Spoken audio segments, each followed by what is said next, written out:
Hello and welcome back to Civilization 5. I'm the Trickster, this is part 2. Last time I started the game and explored a little bit. Didn't really do much yet. But that's alright. Let's continue exploring. Our Zulu neighbors explore in that direction, so I will be exploring in this direction. Oh, more Zulus. Great.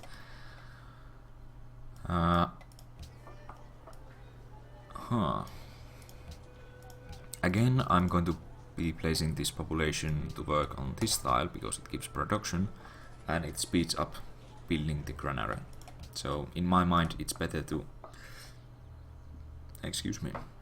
produce buildings faster than get the cities grow faster.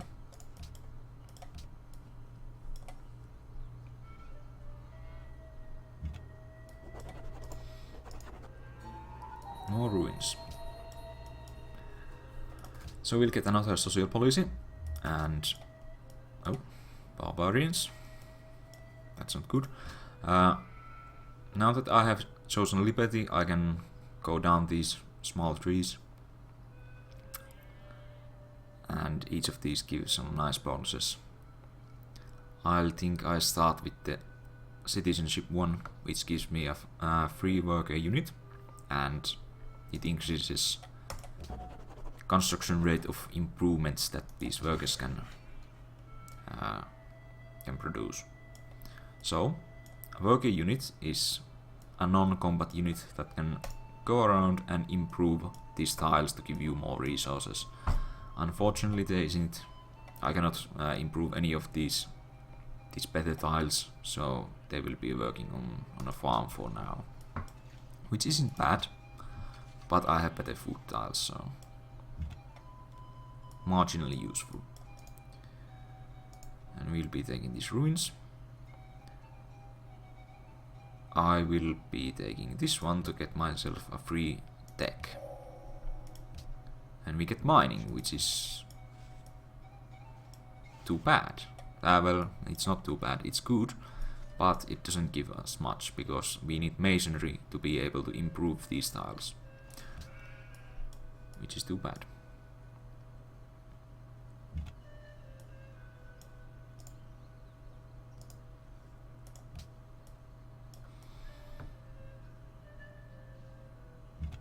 Next turn we will get our granary. That improves our food production. Oh, looks like we found where the Zulus are. Ulundi, that's their capital. And they are awfully close to me. Okay, somebody found a pantheon. And they took quarries. Oh well. Pantheons. Well, you know what? I'll talk about it later. It's not important right now. It will be soon.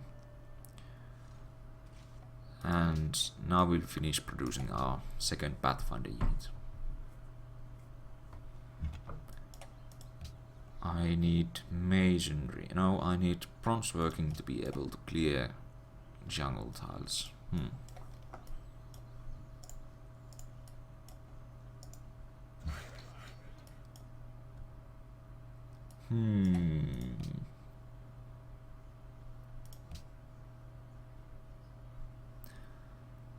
Well, you produce more farms. Farms give you +1 food on the tile. So if you want lots of food, farms are good for that. You can produce mines, usually on hills and uncertain resources that increase production. So if you need production, build mines. You can also build trading posts later. You need guilds tech for it, so we can't build them yet, but they give you extra money in case you need some. Okay, we have somebody else here. I know it's a city-state because of what their borders look like. And city-states. Oh, and we were the first one to find it, so we get a little bit gold. A little bit of gold. Ah, so hard to speak. City-states are neutral cities, and you can be friends or allies with them, and if you are, then you get nice bonuses depending on the city-state. This is a cultural city-state, so it gives you culture if you are their friend or their ally. And you need to do certain things to make them happy. They give you quests. For now, we could defeat barbarians that are invading their territory to get influence towards them. And if we get enough, then they like us and will give us stuff.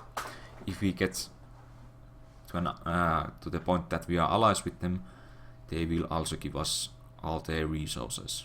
I don't know why they give us all their resources, but they do. Personality just means what kind of quests they give you. If they're irrational, they are random. Friendly, they usually give you nice quests that are like make a road for us or find certain type of resources or something like that. And if they're hostile, they usually want you to destroy something. We'll leave them be for now. We can't do much with them. Okay, now that we have finished researching calendar, we can build the Stonehenge, which is a world wonder.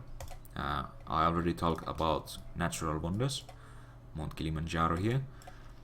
World wonders are bigger buildings that you can build. Only one player can build them, so if I manage to get myself the Stonehenge, then nobody else can build it. And they give you lots of stuff if you manage to build them. Stonehenge gives you faith and great engineer points. Again, I will talk about great people when it's relevant. It's not for now. But now I can talk about faith. Faith, you can see it here, it's this bird. If you have enough faith, you can find a religion, and religion gives you bonuses in the cities that it is in. So if the city believes in that religion, then you get different kind of bonuses. And you can spread it from your own cities to your opponent cities and city-states, and you can do quite a lot with it. So it's really useful to have. I could build a shrine, which gives me 1 faith per turn, but Stonehenge gives me 5 faith per turn, which is a lot better. And I usually want to build Stonehenge because it pretty much guarantees you a religion if you manage to build it. However, if I'm building the Stonehenge and someone else manages to build it before me, then I lose all the production that I put in the Stonehenge. So it's a risk if you want to build these world wonders or not. You do get some gold in return if you don't manage to build it, however. So it's not all bad. But I will be taking the risk and trying to build the Stonehenge.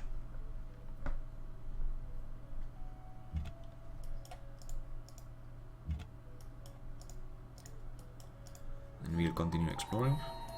Find more ruins. That's great. Get more population in our capital, which is also great. Oh no. I dislike barbarians greatly. Study the Lost Tribes religion. Okay, so we could choose to take some faith here or more population, or we could take one of these, but these aren't as good as these two. I will be studying the Lost Tribes religion, which gives me, I think, 20 faith. Yeah.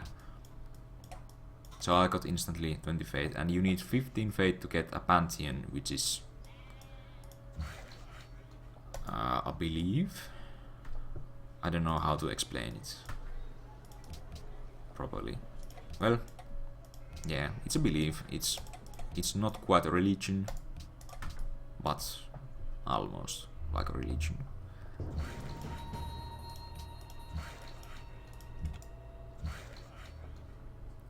So now that we have enough faith, we can found our own pantheon. You saw already one civilization found a pantheon earlier, and they took the one that I really wanted, but nothing that we can do about it. So here's all the different options. Obviously one of them is missing because somebody else took it, and I can take the same as somebody else. Let's see. What do I want? God King is something quite good. It gives you one of everything basically. So it's not a huge upgrade, but it gives you one of everything, which is good. I could take +1 culture from plantations. So plantations are improvements on certain types of resources like spices and bananas. So I could get more culture that way.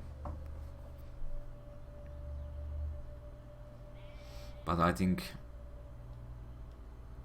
I'll be taking the God King because I couldn't get the stone circles one, which will give me 2 faith from each quarry I have. And stones, I have 2 stones and 1 marble, and those need quarries, so I will get additional 6 faith if I had managed to get that, but no can do. Wasn't fast enough. Oh, and we found China. Hello, Lady Wu Zetian. Peaceful coexistence. Huh? Sure you do. I'm sure you don't want to fight. Yeah. We'll see about that, China. Okay, so let's talk about barbarians. Barbarians are nasty units. They are hostile towards everyone, even towards city-states and all the players, and they will just rampage through your lands, burning everything they find and trying to kill everyone they find. So they are evil, they need to be killed and purged from these lands. And if they get your worker units, then they capture them and take them away to their camps. You can rescue them from those, but oh no. Usually you don't want to lose your workers. How surprising. Okay, Wu Zetian likes to trade with me. This is I don't know why the AI does this, but basically they want to put an embassy in my capital, which allows them to see around my capital, see some of the tiles, and in return they'll give me 1 gold per turn for 30 turns, so that's 30 golds that they'll give me. I do not have the technology to put an embassy on their capital, so they cannot say let's exchange embassies, so they'll give me gold instead. And I'll take their gold. Gold is useful. And I seem to be the unhappiest civilization on this planet. How sad. Occasionally you get these greatest work, these great lists and they'll give you different kind of information. This gives you who has the most happiness, information of who has the most happiness. But you can get information about military power, production, food, gold, pretty much everything. And we'll be attacking these barbarians to try and drive them away from our lands.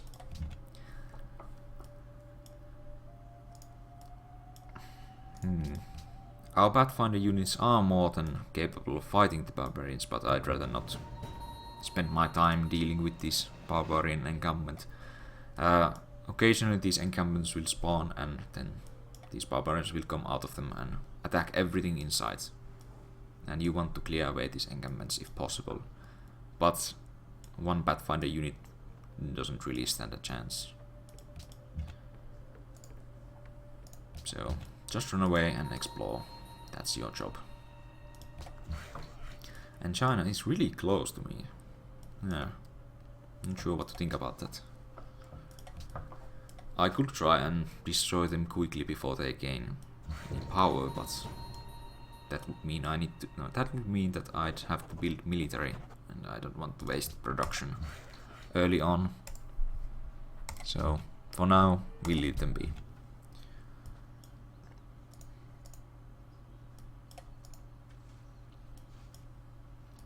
More social policies. Now I will take this one, which gives me more production in each of my cities. And the next one I will get a free settler, so I can find myself another city somewhere close to my capital. And that's another 15 minutes, so I'll be ending this episode here. Again, thank you for watching, and hopefully I'll see you in the next episode.